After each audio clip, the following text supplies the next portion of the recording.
थोड़ी समझ यहाँ से विकसित करिएगा जो मैं आपको बताने जा रहा हूँ, वहाँ पे आराम से धैर्य के साथ। ओके, अगर आपसे वो ये बोलता है कि भैया ये बताओ कि फुटबॉल में कितने परसेंट लोग हैं फुटबॉल में, या फुटबॉल कितने विद्यार्थी खेलते हैं, फुटबॉल या पूछ सकता है कि फुटबॉल वाले विद्यार्थी बताओ। तो फुटबॉल वाले अगर विद्यार्थी कोई आपसे पूछता है तो फुटबॉल वाले विद्यार्थी कितने होंगे दोस्त मेरे। आप देखो, अब आप थोड़ा समझना, ये जो है ना ये पूरा क्या है, ये पूरा फुटबॉल ही तो है, पूरा क्या है, फुटबॉल है। तो फुटबॉल में कितने, 30 ये और 10 ये, तो टोटल फुटबॉल में कितने खिलाड़ी खेलते हैं, 40। ओके, कोई दिक्कत नहीं। अब आपसे कहे कि भैया हॉकी में कितने खिलाड़ी खेलते हैं, हॉकी में, तो हॉकी में देखिए, हॉकी में ये पूरा हॉकी है, ये पूरा क्या है, ये पूरा हॉकी है, ठीक है। तो हॉकी में 20 और 10 30, तो हॉकी कितने खेलते हैं भाई, 30। चाहे 30 लोग को, चाहे 30% को, क्यों परसेंट कहोगे तब भी 30 ही रहेगा, क्योंकि हमने टोटल विद्यार्थी कितने माने, 100। ओके। अब आपको लग रहा होगा कि जो ये भाई साहब जो ये 10 है, तो देखो 10 जो है ना, आपको दिख रहा होगा कि 10 फुटबॉल में भी आए, हॉकी में भी 10 आए, तो जो 10 है ना वो कहीं ना कहीं दोनों में आ रहा है। तो आप कह सकते हो कि जो 10 है ना वो फुटबॉल और हॉकी, फुटबॉल एंड हॉकी दोनों जो खेलते हैं वो कितने बंदे हैं, 10 बंदे हैं। क्लियर है मेरे दोस्त, अच्छे से समझ में आ रहा है, बहुत ही बेसिक चीज़ें मैं बता रहा हूँ इसीलिए आराम से। अब आपसे ये पूछ दे कि ये बताओ भैया कि केवल, क्या पूछ दे, मैं यहाँ पे आपको दिख रहा होगा ना, वो पूछ दे कि केवल फुटबॉल कितने खेलते हैं, केवल फुटबॉल कितने खेलते हैं। ये प्रश्न आपसे पूछ सकता है कि केवल फुटबॉल कितने खेलते हैं। तो मेरे लाल केवल फुटबॉल अगर पूछता है तो केवल फुटबॉल सिर्फ ये खेलेंगे 30, ठीक है, मैं इसको समझाने के लिए मैं कर दिया हूँ। तो केवल फुटबॉल कितने खेलेंगे दोस्त मेरे, केवल फुटबॉल 30 खेलेंगे, तो आंसर कितना होगा, 30। देखो मैं इसको आपको यहाँ पे बता दूँ, केवल फुटबॉल वाले बस ये होंगे, ये 30, ठीक है। क्यों, क्योंकि ये जो है ना ये वाला, ये जो पार्ट है वो तो हॉकी वाला है, तो केवल फुटबॉल निकालने के लिए हॉकी वाला ये पार्ट पूरा हटाना पड़ेगा। तो जब ये हटाओगे ना तो 10 तो चला जाएगा उधर, तो बचेगा कितना, 30। तो केवल फुटबॉल कितने हो गए, 30। क्लियर है, बहुत अच्छी बात।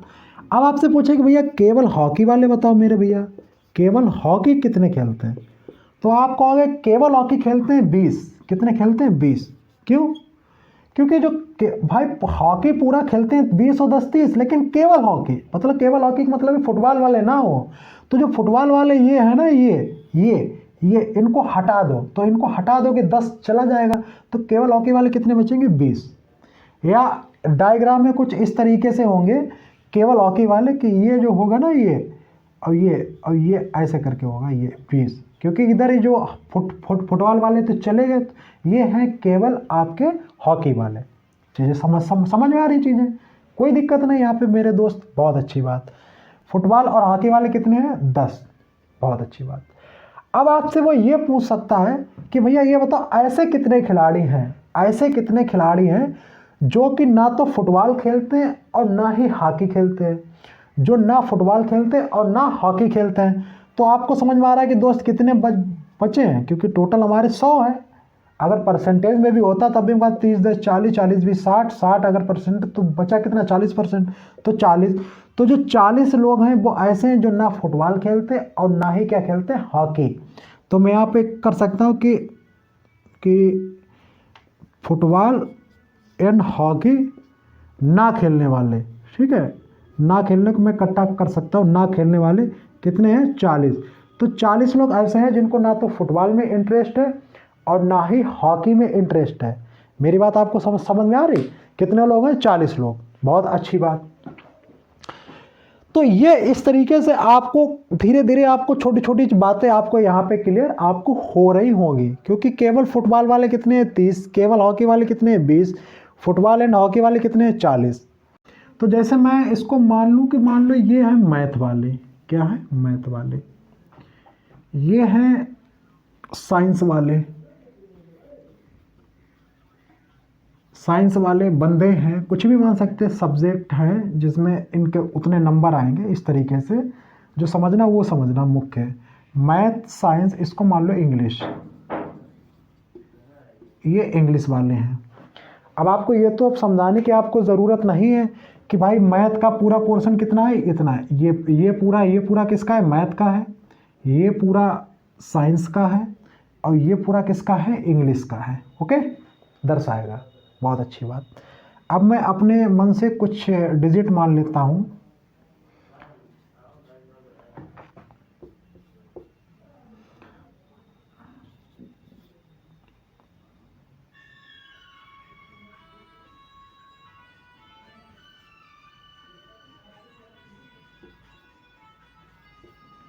ठीक है, मुझे पता नहीं, मैंने अपने मन से आपको समझाने के लिए मान लिया है। अब कुछ ये इस तरीके से कर लेता हूँ। ये पूरा ये दर्शाता अपने आप में 100% को। कितने दर्शाता है, 100% को। तो अगर हम यहाँ पे लिखेंगे, यहाँ कितने बचेंगे, तो एक बार सबको गिन लेते हैं। 10 3 13, 13 2 15, 15 5 20, 20 और 20 और 10 30 और 5 35, 35 और 4 39, 39 49, 49 और 10 कितने हुए, 59। 59 अगर ये तीनों में हो गए तो बचे कितने, 60, यानी कि 41। 41 कितने आएंगे, बाहर आएंगे। ठीक है, तो ये मैंने एक बना लिया, क्योंकि अपने आप में ये कोई भी चीज़ अपने आप में कितनी होती है, 100%। हम लोग परसेंट मान के चलते हैं। तो अगर ये हो गए तो 59, अगर ये हो गए तो बाहर कितने बचे, 41।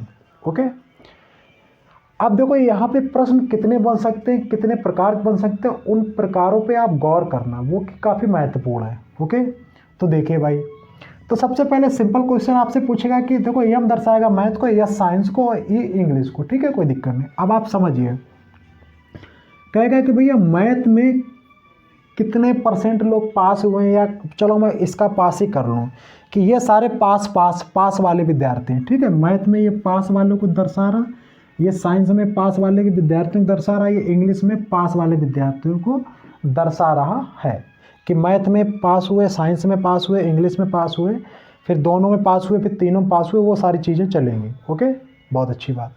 अब देखो मैं आपको धीरे धीरे समझा रहा हूँ। पूछेगा कि मैथ में कितने विद्यार्थी पास हुए, बस इतना पूछेगा। तो देखो मैथ में पूछेगा, आपको पता है कि मैथ दोस्त पूरा कितना पोर्शन है, ये पूरा मैथ का है पोर्शन। तो मैथ में कितने पास हुए, सबको गिन लो। तो 10 और 3 13, 13 2 15 और 5 20। आप कहोगे कि भैया मैथ में 20% या 20 लोग पास हुए हैं। अगर 100 मानोगे तो 20% का मतलब 20 से हुआ, 100 पास हुए। पूछेगा इसी प्रकार कि साइंस में कितने पास हुए, ये पास का है। पूछेगा साइंस में कितने लोग पास हुए, तो साइंस का आप गिन लो। इसी तरीके से पूरा साइंस का ये, तो साइंस कहोगे भैया 15 5 20, और 20 और 4 24, 24 और 3 27, यानी कि 27 लोग साइंस में पास हुए हैं। अगर आपसे ये पूछेगा कि इंग्लिश में टोटल कितने लोग पास हुए हैं, तो बस इंग्लिश का आप निकाल लीजिए मेरे दोस्त। तो इंग्लिश का टोटल ये है ना, ये तो 20 और 5 25, 25 और 4 29, 29 और 2 31, यानी कि 31 लोग हैं वो इंग्लिश में पास हुए हैं। ये तक तो बात समझ में आती है।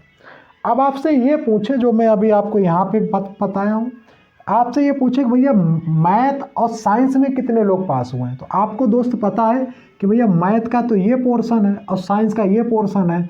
तो जो ये पोर्शन है, ये वो लोग हैं जो मैथ और साइंस में पास हुए हैं। ठीक है, तो मैथ और साइंस में लोग कितने पास हुए, 5 3 8। तो मैथ एंड साइंस में जो पास हुए वो कितने लोग पास हुए, 5 3 8, ये पास हुए। ओके, इसी प्रकार अगर पूछे कि साइंस और इंग्लिश में कितने लोग पास हुए हैं, देखो साइंस का ये रहा और इंग्लिश का ये रहा, तो साइंस और इंग्लिश के यही तो है लोग, ये और यही तो पास है। तो साइंस इंग्लिश 5 4 9, तो साइंस एंड इंग्लिश में कितने लोग पास हुए हैं, 9। ठीक है, अभी मैं बिल्कुल बेसिक छोटे लेवल की बात समझा रहा हूँ, जो हमारे कुछ भाइयों को नहीं आती हैं, बिल्कुल 0 लेवल की। ठीक है, फिर समझेंगे धीरे धीरे, 0 से पूरा चलेंगे 100 तक। अब कहेगा कि भैया मैथ एंड इंग्लिश में कितने लोग पास होते हैं, मैथ और इंग्लिश में। तो मैथ इंग्लिश की यही तो है, ये तो 5 और 2, इसको मैं ऐसे करके, ये 5 और 2 कितने हो गए, 7 लोग ऐसे हैं जो मैथ और इंग्लिश में पास होते हैं। क्लियर है, बहुत अच्छी बात। अब आपसे एक प्रश्न पूछ सकते हैं कि भैया ये बताओ कि math and English and science में कितने लोग पास हुए हैं। तो देखो दोस्त कि ऐसा कौन सा बंदा है इनमें से जो मैथ में भी हो, साइंस में भी हो और इंग्लिश में भी हो। देखो ये जो पढ़ा रहे हैं ये मैथ में तो इम्पोर्टेंट है ही है, ये रीजनिंग में भी इम्पॉर्टेंट है, ये रीजनिंग में भी यहाँ से प्रश्न बनता है। अगर आपने ये समझ लिया तो आपका मैथ में तो 1 नंबर तैयार होगा, रीजनिंग में 1 नंबर 100% तैयार होगा। ओके, तो आप समझिए चीज़ों को। आप पूछेंगे मैथ इंग्लिश साइंस में ऐसा कौन है कि जो मैथ इंग्लिश साइंस तीनों में पास हुआ है। तो आप कहोगे ऐसा कौन जो मैथ है साइंस में और इंग्लिश तीनों में हो। तो आपको नज़र आएगा कि ये जो बंदा बैठा है ना बीच में, ये ऐसा है 5 वाला, जो 5 बंदे ऐसे हैं कि जिनको मैथ इंग्लिश साइंस में तीनों पास हुए हैं। तो आप कहोगे भैया 5 ऐसे पास हुए हैं। ठीक है, अब आप समझिए चीज़ों को। अब आपसे ये पूछ दे कि केवल, एक वर्ड लगा दे ओनली, यानी कि केवल ऐसे कितने हैं जो सिर्फ मैथ और साइंस में पास हुए हैं, मैथ एंड साइंस में पास हुए हैं, केवल मैथ एंड साइंस में पास हुए केवल।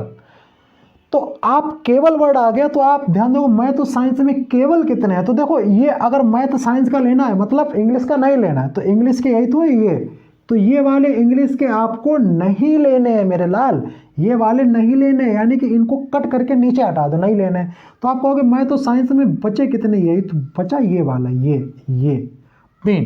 तो आप कितना कहोगे 3 लोग पास हुए हैं। बात समझ में आई है। जब केवल मैथ और साइंस में कितने पास हुए हैं, तो केवल में आ गया, यानी कि इंग्लिश वाले को वहाँ से हटा दीजिए, आप बिल्कुल इसको कट कर दीजिए नीचे, तो ऊपर मैथ और साइंस में कितना मिलेगा 3। बहुत अच्छी बात। अब वर्ड लगा दे केवल, इसी प्रकार केवल पूछ दे कि भैया साइंस एंड इंग्लिश में कितने लोग पास हुए हैं, साइंस और इंग्लिश में केवल। तो केवल यानी मैथ का वो नहीं जानना चाह रहा, तो मैथ का नहीं जानना चाह रहा मतलब जो मैथ वाले हैं ये आप बिल्कुल कट कर दीजिए। तो जब कट करोगे तो साइंस और इंग्लिश में कितने बचेंगे 4, यानी कि 4 बंदे ऐसे हैं जो साइंस और इंग्लिश में पास हुए हैं केवल। इसी प्रकार दोस्त सेम, अब मैं ज़्यादा नहीं समझाऊंगा, आप समझ गए। केवल मैथ और इंग्लिश में कितने पास हुए, मैथ एंड इंग्लिश में। तो मैथ इंग्लिश पास हुए मतलब साइंस वाला नहीं लेना है, साइंस वाला नहीं लेना है का मतलब ये वाले आपको नहीं लेने। तो बचे कितना 2, तो 2 ऐसा है जो केवल मैथ और साइंस में पास हुए हैं। यहाँ तक सारी चीज़ें क्लियर हो रही हैं मेरे दोस्त, बहुत अच्छी बात। अब यहाँ पे आपने ये, तो अगर आपसे ये पूछे कि ऐसे कितने बंदे हैं जो फेल हुए हैं, अगर आपसे प्रश्न पूछ दे कि ऐसे कितने बंदे हैं कि जो फेल हुए हैं, तो पहले आप वो बंदे निकाल लो कि जो पास हुए हैं, जो बंदे पास हुए हैं। अब पास कितने हुए हैं, क्योंकि अगर आप पास वाले निकाल लोगे तो फेल भी निकाल लोगे। तो पास कितने हुए हैं, तो आप कहोगे जो पास वाले बंदे हैं सर जी, भैया जी, पास वाले बंदे कितने हैं 10 और 3 13 5, 13 5 आप कहोगे 13 5 18 2 20, 20 और 15 35, 35 और 4 39, 39 और 20 59, यानी कि 59। 59 बंदे भैया ऐसे हैं जो कहीं ना कहीं किसी ना किसी सब्जेक्ट में पास हैं भैया। तो अब मैं कहूँगा फेल वाले भैया ये बताओ कि इसमें फेल कितने बंदे हुए, फेल। तो आप कहोगे भैया टोटल 100, अगर ये 59% अगर मान लो ये पास हैं, तो 100 अगर हमारे विद्यार्थी हैं, या यहाँ पर भी मैं 100 विद्यार्थी मान के चलता हूँ, अगर परसेंटेज में तब भी अपने आप में 100 ही होता है। तो अगर 59% आपके पास है तो फेल मेरे लाल कितने, आप कहोगे सर 41%, क्योंकि टोटल जोड़ के 100% होता है 41%। अगर 100 है तो 41% कितना हुआ 41, बात वही है।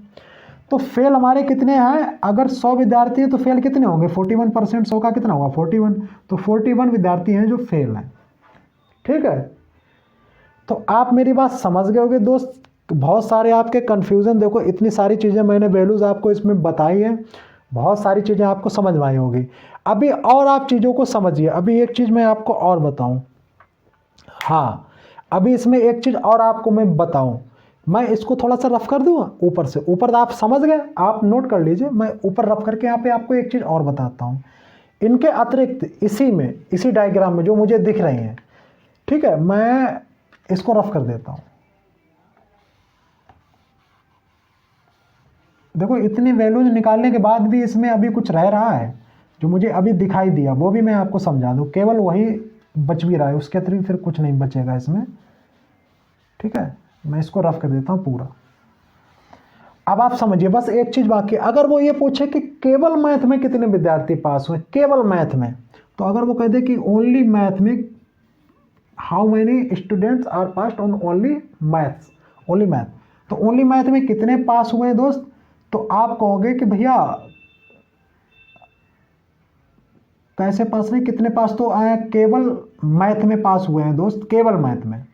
तो केवल मैथ में कितने पास हुए मेरे दोस्त, तो केवल मैथ अगर निकालोगे तो उसका मतलब ये है कि वो उसे साइंस और इंग्लिश वाले नहीं चाहिए, केवल मैथ में पास वाले चाहिए। तो मतलब ये है कि उसको साइंस वाले और वो साइंस वाले और इंग्लिश वाले उसको विद्यार्थी नहीं चाहिए। तो चाहिए उसे कितने, सिर्फ मैथ वाले, तो मैथ वाले सिर्फ कितने होंगे, 10। सही है। अब अगर वो कहे कि भैया केवल साइंस में कितने विद्यार्थी पास हुए, केवल साइंस में कितने पास हुए, मुझे केवल साइंस में बता दो कितने पास हुए, बात खत्म हुई। तो केवल साइंस में पूछ रहा है तो इसका मतलब उसको मैथ और इंग्लिश वाले हटाने पड़ेंगे। तो मैथ के ये हैं, इनको हटा दीजिए, साइंस के कितने, इनको हटा दीजिए, केवल कितने बचे साइंस के 15। इसी प्रकार पूछे कि ओनली वो विद्यार्थी मुझे बताइए जो केवल इंग्लिश में पास हुए हैं, तो आप कहोगे केवल इंग्लिश में कितने पास हुए, 20, क्योंकि मैथ वाले हटा दीजिए, साइंस वाले हटा दीजिए, तो केवल इंग्लिश में कितने पास हुए, 20। तो यही एक चीज़ आपकी बच रही थी। तो दोस्तों ये आपका बेसिक था, वेन डायग्राम का बिल्कुल बेसिक था, 0 to 100 लेवल का। इसमें आपको 2 वाले में और 3 वाले में आपको चीज़ें कंप्लीट हो गई होंगी। आई होगा आपको ये मज़ा आया होगा, कुछ ना कुछ नया सीखने को मिला होगा। ठीक है, तो आप इसी तरीके से चीज़ों को सीखते रहो, एंजॉय करते रहो और शेयर सब्सक्राइब सारी चीज़ें करते रहिए। ओके भैया, जय हिंद सभी लोगों को।